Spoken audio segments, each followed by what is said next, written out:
Kardeş Yol Türkiye Genel Başkan Yardımcısı Mehmet Görmez. Hoş geldiniz başkanım.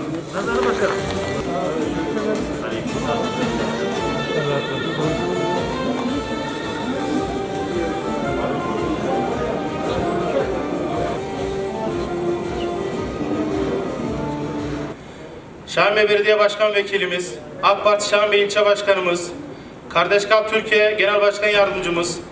Bundan dolayı genel kurulumuzu açıyor, kongremizin hayırlara vesile olmasını temenni ediyorum. Divan üyesi Seydi Eyüboğlu, Şanlıurfa Bir Yolu Şube Başkanımız, Divan üyesi Ekrem Çetin. Hizmeti Sendikamız Gaziantep İkinoğlu Şubemizin 1. Olağan Genel Kurulu'na hepiniz hoş geldiniz, şeref verdiniz. Şubemiz henüz daha 1 yılını tamamlamadı. Şube başkanımızın ifade ettiği gibi bu ilk genel kurulumuz. Arkadaşlarımız ilk kongreye katılıyorlar. Şahin Bey Belediyesi'nde çalışan yaklaşık 2000'e yakın arkadaşımızı temsilen bu salonda bulunuyorlar. Sizlerin aracılığıyla 2000'e yakın Şahin Bey, Belyön ve diğer personel AŞ ve diğer katılım AŞ'deki arkadaşlarımıza buradan selamlarımızı, muhabbetlerimizi iletiyoruz. Temel hedef olarak bütün bu zorluklarımızın, bu insan haklarıyla ilgili yeni düzenlemelerin temelini yeni bir anayasa oluşturuyor. Değerli arkadaşlar, bugün idarenin kararıyla üniversitelerde ve kamuda başörtüsü yasağı kalkmıştır. Bir anayasa güvencesi yoktur. Temel haklarımız bir anayasa güvencesinde henüz değildir. O yüzden yeni bir anayasa talebini Sayın Cumhurbaşkanımızın hak iş olarak destekliyoruz. Çünkü hak işin tarihinde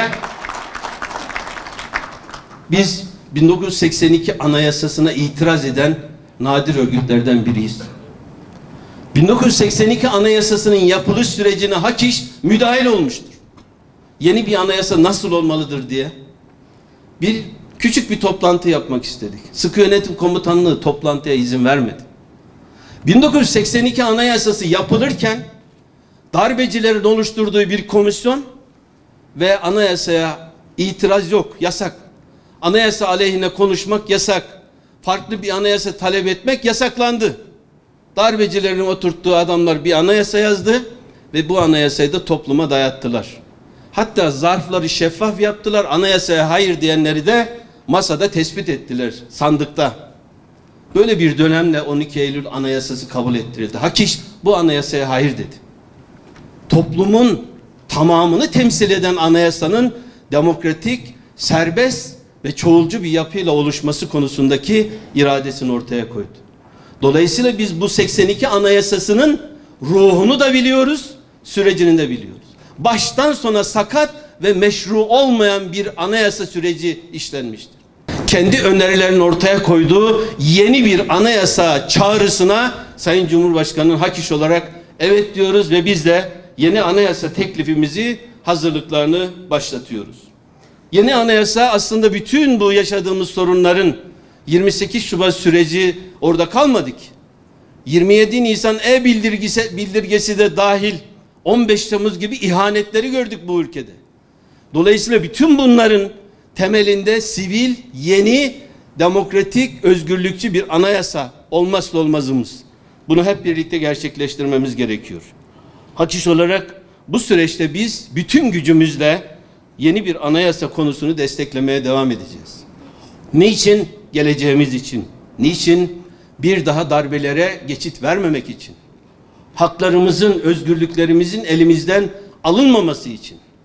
Bu ülkenin birlik ve bütünlüğünün sağlanması için böyle bir anayasaya ihtiyacımız var. Cumhurbaşkanı başörtülüler eğer başörtüsü takmak istiyorsa Suudi Arabistan'a gitsin diyen bir cumhurbaşkanıydı. Ne yazık ki Başbakan başörtüleri yarası olarak tanımladı. Asker, Genelkurmay 2. Başkanı Batı Çalışma Grubu diye bir grup oluşturdu. yargı mensuplarını, bugün büyük büyük laflar ediyorlar ya, yargı bağımsız mı? Yargının üzerinde vesayet var ve şey. Böyle diyenler Genelkurmay karargahına cübbeleriyle gittiler. Çevik bir'in talimatıyla bir cadı avı başlattılar. Bu cadı avının mimarları o günün savcı ve hakimleridir. Üniversiteler ne yaptı?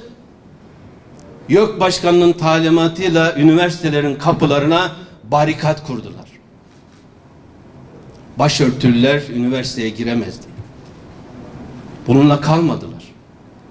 Girmek isteyenleri polis coplarıyla coplattılar. Sadece başörtüsü. Aynı fikre, aynı düşünceye sahip olan erkekler üniversiteye girdiler. Kadınlar sırf kıyafetlerinden dolayı üniversitelere sokulmadılar. Daha modern bir sistem getirdiler. Üniversitelerin kapılarına ikna odaları koydular. Utanmadan o ikna odalarında kız çocuklarımızı psikolojik baskıyla başörtülerini çıkartmak durumuyla karşı karşıya bıraktılar. Üniversiteler.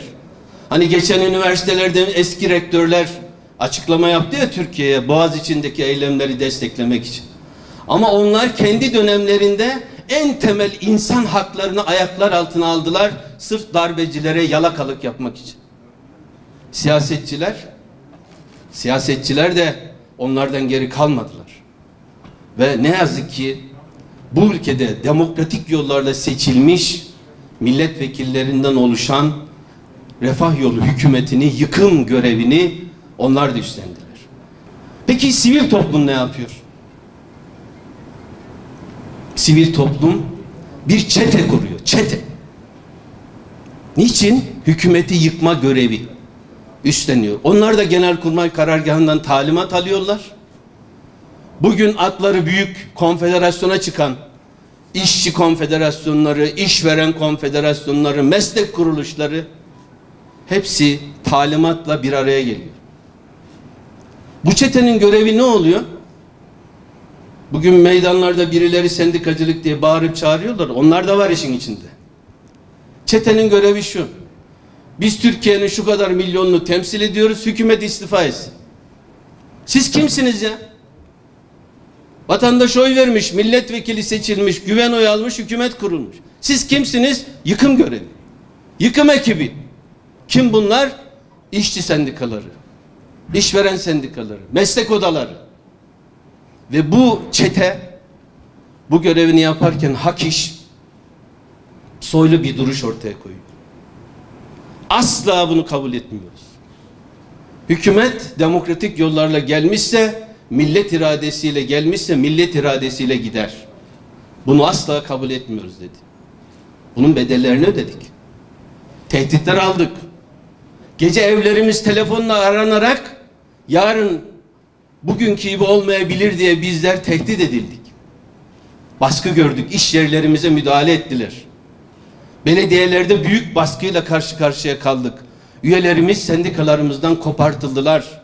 O günleri bizzat yaşadık. Bugün herkes konuşuyor. Bugün herkes bir şeyler söylüyor. Ama 28 Şubat'ta konuşanlar çok azdı. Bunlardan bir tanesi de hak işti. Memur sendi.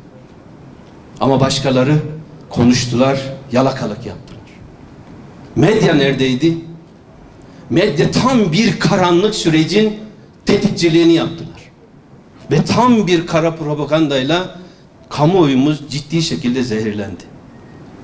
Ve o araştırmacı gazetecinin bir tanesinin geçen günde diyor ki aynı yerde duruyorum diyor. Ben o tarihte yaptığım hiçbir şeyden pişman değilim diyor. Gencecik çocukların cuma namazına gitmesi irticai hareketi hortlatmış oluyor. Aynı zihniyetteki adamlar bugün aynı şeyleri yapıyorlar. Peki çocuklarımız ne yaptılar? Henüz daha 12-13 yaşındaki İmam Hatip öğrencisi kızlar oyuncaklarıyla oynayacakları yaşta polisin coplarına maruz kaldılar. Suçları başörtüsü tabi. Bunları yaşadık. Evlatlarımız polis coplarıyla dövüldüler. Süründüler, yerde süründürdüler. Başörtülerini zorla çıkarttılar. Üniversitede dönem birincisi olmuş evladımızın diploma töreninde ağzı kapatılarak salonun dışına atıldılar.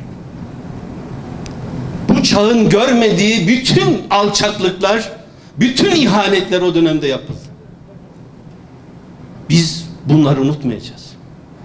Bugün de pusuda yatanlar var.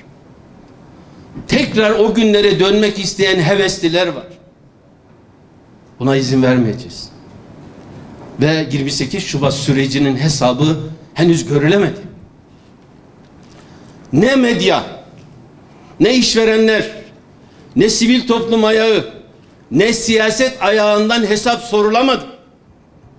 Birkaç generalin yargılanmasıyla konu kapatıldı.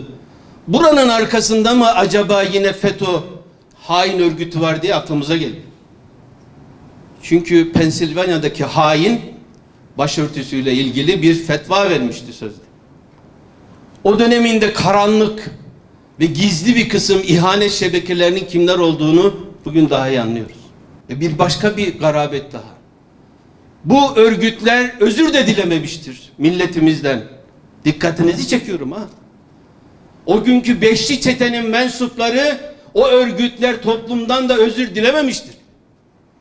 Ne demek bu? Pusuda bekliyoruz. Tekrar gelirse gereğini yaparız diye. Onun için hükümetimizin bu konuda bu hesaplaşmayı gerçek anlamda yapılması hususunda adım atmasını bekliyoruz.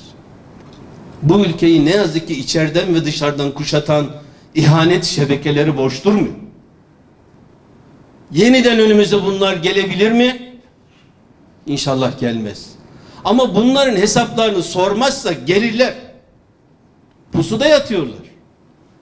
Ayağınız tökezlediği gün arkanızda hançeri saplamaya hazır, ihanet örgütleri hala devam ediyor.